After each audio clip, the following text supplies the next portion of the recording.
Oh, what was that reflecting? I just realized, well, yeah, you got to see part of my apartment anyway. It's a mess. So, the mind really does go blank the second you sit here. Let's see, I had a couple of subjects. The first subject was this, which leads to the second subject, which I'm going to write down really quickly so I don't forget it. And then the third subject was... I should write all this stuff down before I start, right? Okay. So I've been doing header cards on beads all day long, all day. The bag that I bought, the gold foil bag that I bought, there's not that much left of it. And I made header cards. Or not header cards, I made backing cards. I still have to make header cards. Can you see it's a lavender flower in there, but it's not showing as lavender through the bag. Well, it is showing as lavender to me, it's not showing to the camera. See how cutting the bag up gave me this wonderful randomness of flower? I really love it. It's cheaper to go with cardstock because I buy the crafts scrapbooking cardstock by the book, and the cardstock's cheaper, but I like the look of the bag better. So it'll be a mix of both because I only had the one bag and I've completely used it up, and I have sheets and sheets and sheets of, well, here, sheets and sheets and sheets of shiny, probably won't use the whale, probably not, but shiny cardstock that has cool patterns. Anyway, so the apartment complex here. They say that the month we moved in, they sold the building to a developer who wants to take the building HUD. And they're paying people to move out. Not enough to afford to move out, but they're paying people to move out. And Portland gives a reimbursement for moving expenses. It's mandated by the city. And they're trying to get people to move out who don't income qualify for HUD so they can flip over to HUD. They're barely filling units. There's empty units everywhere. And now there's an email saying, we have bed bugs. Do I think they have bed bugs? Yeah, I think somebody they moved in had bed bugs. But I honestly think that it's part of trying to pressure people to move out. Because I don't think the end goal is going HUD. I think the end goal is selling the place for condos. That's why I had a gaggle of real estate agents in the hall the other day. Anyway, so one of the things they do here is they have an art salon every third Thursday, which is BYOB for alcohol, but they have snacks. And that's cool, that's fun. I've been invited to bring my most recent piece of erotic art for critique and discussion. They don't mean writing, they mean actual art, because for some reason or other they think I do erotic art. I may do something just to have it, because I've got 3 more Thursdays before I have to do this. I might just do this. I'll keep you informed if I do or not. So that was the first 2 subjects. Main subject on the day. That's really unflattering. Okay, fine, I'll lean forward. Don't invite your AA friend to get together if you're off the wagon. They will notice. Don't invite your paramedic friend if you're doing heroin. They will notice. Don't, if you're trying to hide something, don't step in front of the bus. There's no other polite way to put that. Somebody I know, somebody I care about,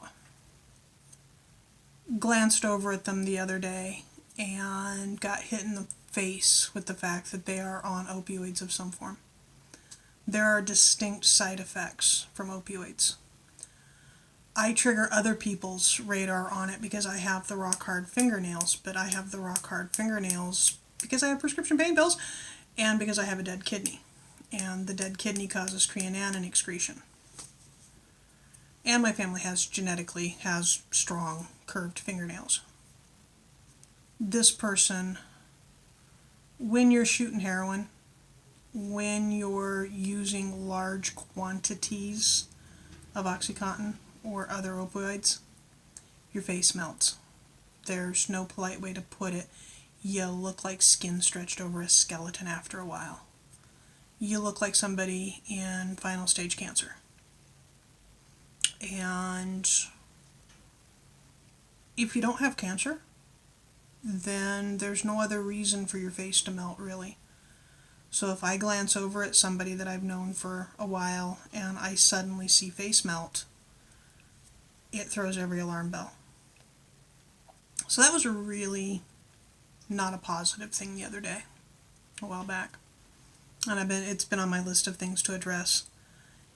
If you're falling off the wagon, don't think you're fooling anybody.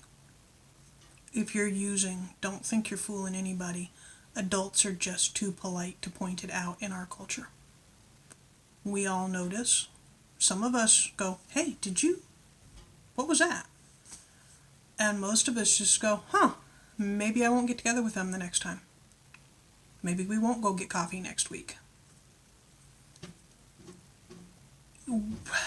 Our society, here in the United States, we talk about how Japanese society is too much about face saving. And the Arab cultures are too much about family shame, don't shame your family, and this culture's that, and this culture's that. And the Western society takes all of that shit, rolls it up into a ball, and eats it, and says, this is what we are. That doesn't make as much sense as I thought it would, but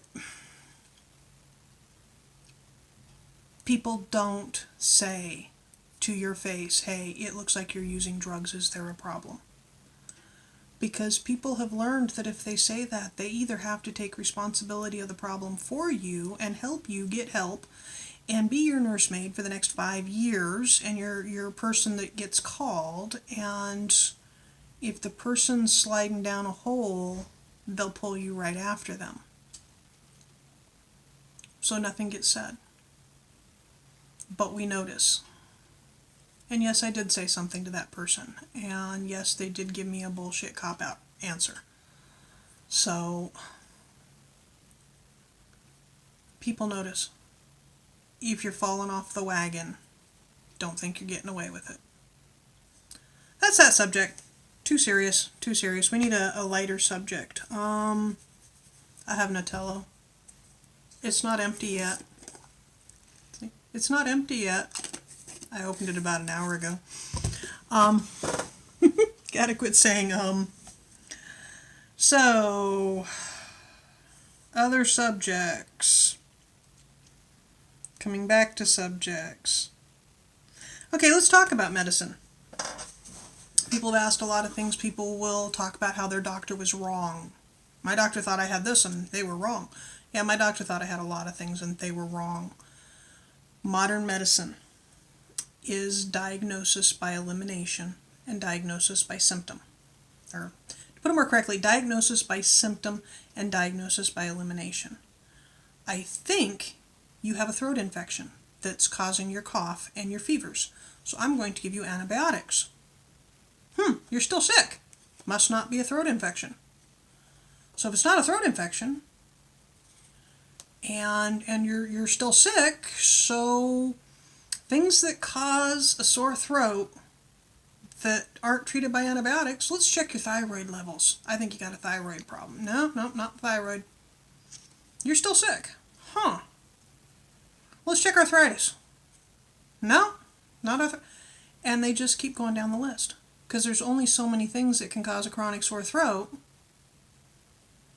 And there's only so many treatments. And if they get to the end of the list and you're still sick, they label you a hypochondriac. Which is a problem because there are plenty of things they haven't figured out yet. Diagnosis by symptom. Diagnosis by elimination. You identify what the symptoms are. You identify the most likely cause. The old phrase, if you hear hoofbeats, think horses, not zebras. So they start with the horses. So you go in with all over body aches and pains, started 6 months ago, hasn't gotten better, you just hurt. Nothing else, just hurt. My joints hurt. I feel like I'm all crippled up. I hurt. Okay, well, a horse would be you had a cold and your body's still fighting that virus. Let's run strep, let's run a couple other blood tests, and let's check you for anemia. Oh, that all came back okay. You still hurt. It's been 9 months now. Yeah, I still hurt. I'm still in pain. I'm still crippled up. Okay, well, let's check for Lyme's disease and those. Run the tests. You're absolutely clear on all that. You still hurt. It's been a year. Are you sure you still hurt? Well, where do you hurt? Well, how do you hurt? But you're functioning through it, right? But why do you hurt? Do you hurt after certain emotional events? They go from there.